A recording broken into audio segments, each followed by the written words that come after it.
할렐루야. 그동안 평안하셨는지요? 여전히 무더운 날씨지만 늦은 밤과 이른 아침에 부는 바람은 어느새 시원해졌습니다. 이 더위 또한 점점 지나가는 것 같습니다. 이처럼 우리의 인생의 모든 일도 이 또한 지나가리라는 믿음으로 오직 하나님만 바라보시며 사시는 우리 성도님 되시길 소망하면서 8월 11일 수요일 하루 30분 예배를 하나님께 드리겠습니다. 하나님께서 우리에게 주시는 말씀은 사사기 4장 11절에서 24절까지의 말씀입니다. 제가 하나님 말씀 받도록 하겠습니다. 모세의 장인 호밥의 자손 중 겐 사람 헤벨이 자기 족속을 떠나 게데스에 가까운 시아나님 상무리 나무 곁에 이르러 장막을 쳤더라. 아비노함의 아들 바락이 다볼산에 오른 것을 사람들이 시스라에게 알림해 시스라가 모든 병거고 철병거 900대와 자기와 함께 있는 모든 백성을 하루 새악 고임에서부터 기송강으로 모은지라. 드보로가 바락에게 이르되 일어나라. 이는 여호와께서 시스라를 내 손에 넘겨주신 날이라. 여호와께서 너의 앞서 나가지 아니하시느냐 하는지라. 이에 바락이 만명을 거느리고 다볼산에서 내려가니 여호와께서 바락 앞에서 시스라와 그의 모든 병거와 그의 온 군대를 칼날로 혼란에 빠지게 하심에 시스라가 병거에서 내려 걸어서 도망한지라. 바락이 그의 병거들과 군대를 추격하여 하루 셋학 고임에 이르니 시스라의 온 군대가 다 칼에 엎드러졌고 한 사람도 남은 자가 없었더라. 시스라가 걸어서 도망하여 겐 사람 헤벨의 아내 야엘의 장막에 이르렀으니 이는 하소라 왕 야빈과 겐 사람 헤벨 집 사이에는 화평이 있음이라. 야엘이 나가 시스라를 영접하고 그에게 말하되 나의 주여 들어오소서. 내게로 들어오시고 두려워하지 마소서 하매 그가 그 장막에 들어가니 야엘이 이불로 그를 덮으니라. 시스라가 그에게 말하되 청하노니 내게 물을 조금 마시게 하라. 내가 목이 마르다 하매 우유 부대를 열어 그에게 마시게 하고 그를 덮으니 그가 또 이르되 장막 문에 섰다가 만일 사람이 와서 내게 묻기를 여기 어떤 사람이 있느냐 하거든 너는 없다 하라 하고 그가 깊이 잠드니 헤벨의 아내 야엘이 장막 말뚝을 가지고 손에 방망이를 들고 그에게로 가만히 가서 말뚝을 그의 관자놀이에 박음에 말뚝이 꿰뚫고 땅에 박히니 그가 기절하여 죽으니라. 바락이 시스라를 추격할 때 야엘이 나가서 그를 맞아 그에게 이르되 오라 내가 찾는 그 사람을 내가 내게 보이리라 하매 바락이 그에게 들어가 보니 시스라가 엎드려 죽었고 말뚝이 그의 관자놀이에 박혔더라. 이와 같이 이날에 하나님이 가나안 왕 야빈을 이스라엘 자손 앞에 굴복하게 하신지라. 이스라엘 자손의 손이 가나안 왕 야빈을 점점 더 눌러서 마침내 가나안 왕 야빈을 진멸하였더라. 아멘. 가나안 왕 야빈의 학대가 심해지자 이스라엘 백성들이 하나님께 부르짖기 시작했습니다. 그러자 하나님은 사사 드보라를 통해 군대를 일으키게 했습니다. 그리고 그 군대를 바락에게 맡기었습니다. 그러자 그 소식을 들은 가나안 왕 야빈이 시스라 군대 장관을 시켜 이스라엘의 반란을 잠재우라고 했습니다. 하지만 어제 내용에서 보았다시피 바락이 두려워합니다. 하나님이 승리를 주시겠다고 약속했지만 시스라가 일구고 온 철병구와 무장된 군사들을 보자 만 명의 군사들로 이들을 상대하기란 역부족이라고 생각했던 것 같습니다. 그래서 사사 드보라에게 동행을 요구합니다. 전쟁터에 함께 가자는 것이죠. 그때 드보라가 흔쾌히 승낙을 하지만 한 가지 말을 덧붙입니다. 이번 전쟁에서 승리를 하겠지만 군대 장관 시스라를 죽이고 승리를 차지하는 그 영광은 바락이 아니라 한 여인에게로 돌아갈 것이다. 바로 그 여인이 오늘 본문에 나온 헤벨의 아내 야엘입니다.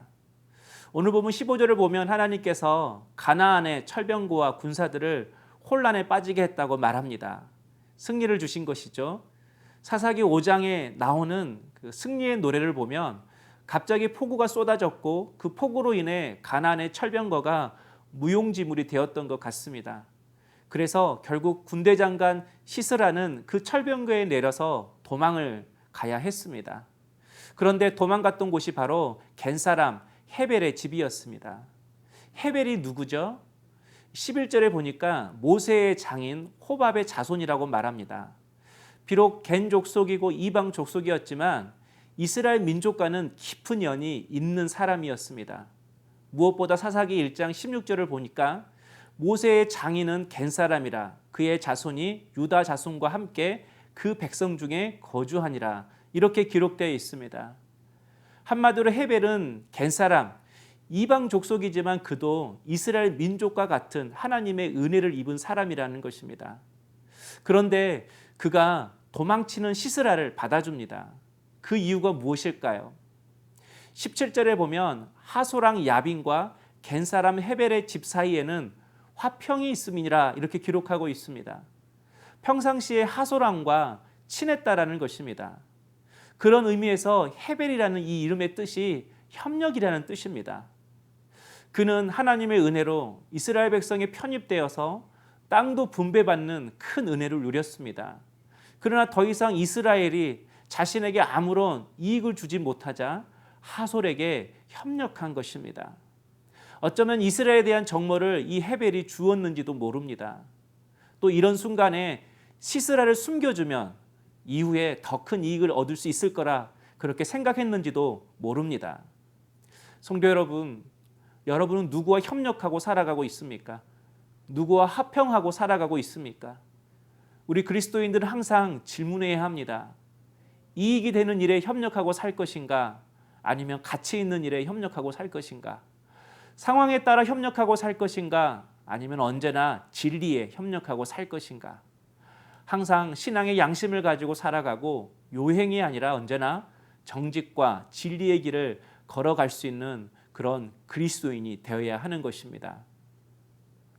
다행히 헤벨의 아내 아헬의 생각은 달랐던 것 같습니다. 남편 헤벨의 집으로 도망쳐온 군대 장관 시스라를 아내 야엘이 받아줍니다. 그런데 21절을 보니까 깊이 잠든 시스라를 야엘이 죽입니다. 좀 거친 표현이지만 장막 말뚝을 시스라의 관자놀이에 박아서 죽여버립니다. 같은 집에 살아도 남편 헤벨과 아내 야엘의 생각은 너무나도 달랐습니다. 가치관이 달랐던 것입니다. 이처럼 가정 안에서 누군가는 달라야 합니다. 회사 안에서도 교회 안에서도 세상 속에서도 누군가는 바른 생각과 신앙의 양심과 올바른 신앙의 가치관을 가지고 있어야 한다는 것입니다.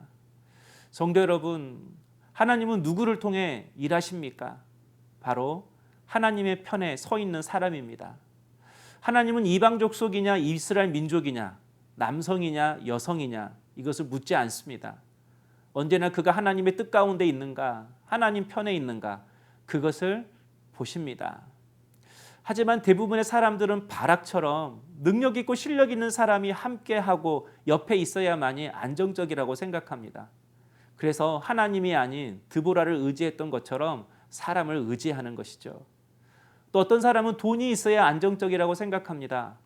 그래서 헤벨처럼 이익이 되는 사람과 환경편에 서서 살아가는 것이죠. 또 어떤 사람은 철병거가 있어야 내 삶이 안정적이라고 생각합니다. 그래서 힘과 자리를 구합니다. 어떤 사람은 항상 하나님이 내 편이 되어달라고 말합니다.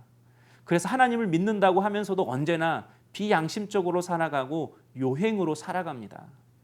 그러나 23절에 이렇게 말씀합니다. 이와 같이 하나님이 가나안 왕 야빈을 이스라엘 자손 앞에 굴복하게 하신지라. 우리 삶을 주관하시는 분은 하나님이시라는 것입니다. 전쟁은 나에게 속한 것이 아니라 하나님께 속했다. 우리 인생도 내게 속한 것이 아니라 하나님의 주권에 속했다. 이 말씀인 거죠. 그러므로 무슨 일을 하든 무엇을 하든 어디에 있든 정말 나는 하나님의 뜻 가운데 서 있는가? 나는 지금 하나님의 손에 붙들려 있는가? 정말 이 일이 하나님이 기뻐하시는 일인가? 나의 행동과 나의 말이 하나님의 사랑과 공의의 성품을 드러내고 있는가? 이렇게 묻고 기도하고 선택하고 행동하셔야 합니다. 바로 이것이 하나님과 협력하는 삶이고 화평한 삶인 것입니다. 바로 그럴 때만이 하나님께서 여인 야벨을 통해 이스라엘을 구원하셨던 것처럼 우리를 통해서도 일하시고 역사하실 줄로 믿습니다. 기도하겠습니다. 사랑의 주님, 항상 세상 속에서 비양심적인 그리고 요행의 삶이 아닌 언제나 하나님의 편에 서서 하나님의 뜻과 협력하고 하나님의 말씀에 협력하는 삶을 살아가는 저희들이 될 수 있도록 역사하여 주옵소서. 나는 항상 하나님 편에 서 있는가? 하나님의 진리를 붙들고 살아가고 있는가? 이것을 질문하고 고민하며 살아가는 오늘 하루의 삶이 되게 하여 주옵소서. 예수님의 이름으로 기도드립니다. 아멘. 오늘의 추천 찬양은 행복이라는 찬양입니다. 억울한 일이 많고 힘든 일이 많이 있지만 주 뜻대로 사는 것이 나의 행복이라고 말할 수 있는 우리 그런 믿음의 성도님 될 수 있기를 주님의 이름으로 축복합니다.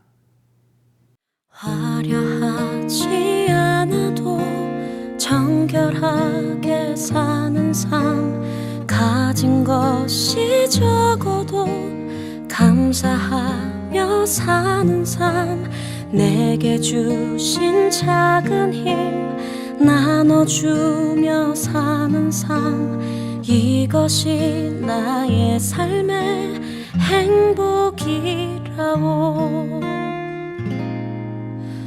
눈물 날 일 많지만 기도할 수 있는 것, 억울한 일 많으나 주를 위해 참는 것, 비록 짧은 작은 삶 주 뜻대로 사는 것, 이것이 나의 삶의 행복이라오. 이것이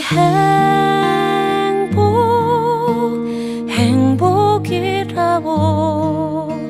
세상은 알 수 없는 하나님 선물, 이것이 행복이라고.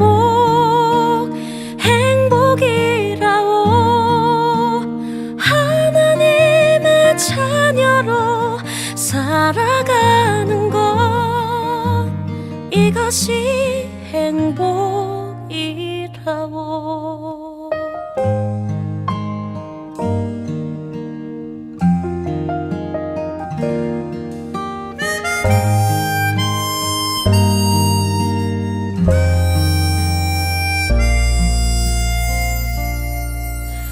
눈물 날 일 많지만 기도할 수 있는 것, 억울한 일 많으나 주를 위해 참는 것, 비록 짧은 작은 삶 주 뜻대로 사는 것, 이것이 나의